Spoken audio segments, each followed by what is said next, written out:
लगभग कांपती हुई आवाज में पूछा, हे ज्ञानी पुरुष, ये आपने कैसे किया?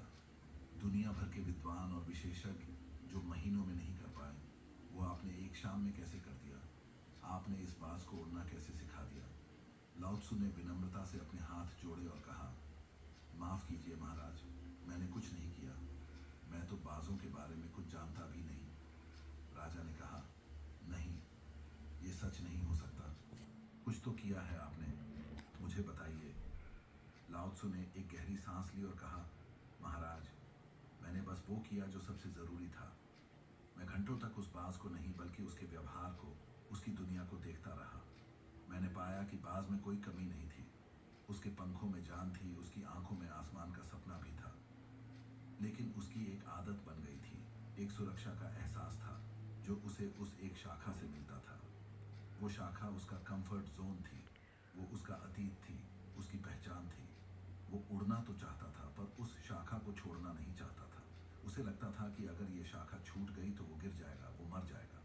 इसलिए महाराज, मैंने बाज को नहीं बदला, मैंने उसके हालात बदल दिए।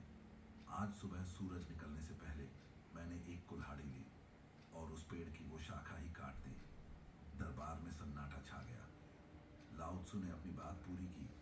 जैसे ही वो शाखा कटी, बाज का ठिकाना, उसका आराम, उसका बहाना, सब कुछ एक पल में खत्म हो गया। उसके पैरों के नीचे की जमीन खिसक गई। अब उसके पास सिर्फ दो ही रास्ते थे, या तो नीचे गिरकर मर जाना या फिर अपने पंख फैलाकर आसमान में उड़ जाना। और क्योंकि वो उड़ने के लिए ही बना था, उसने वही चुना जो उसकी असली प्रकृति थी। उसने उड़ान भरी।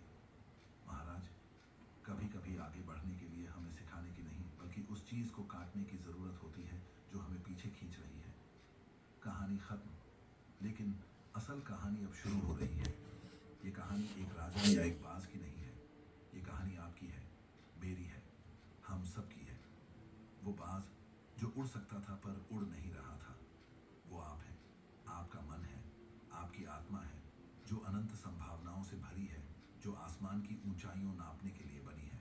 और वो शाखा, वो डाल, वो आपका कंफर्ट जोन है। वो आपकी सुरक्षित नौकरी है जिसे आप नफरत करते हैं पर छोड़ने से डरते हैं।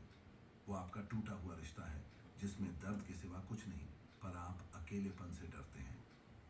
वो आपकी रोज सुबह 5 बजे का अलार्म बंद करके वापस सो जाने की आदत है।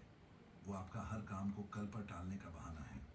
वो आपकी मोबाइल की स्क्रीन है जिसमें आप घंटों तक अपनी जिंदगी बर्बाद करते हैं क्योंकि असल जिंदगी का सामना करने की हिम्मत नहीं है।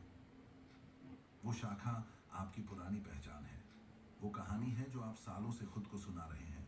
मैं तो ऐसा ही हूँ, मेरी किस्मत ही खराब है, मुझसे नहीं होगा, लोग क्या कहेंगे।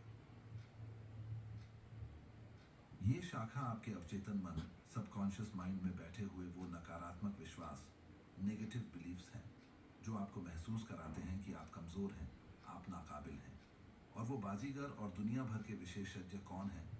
वो हैं ऊपरी प्रयास।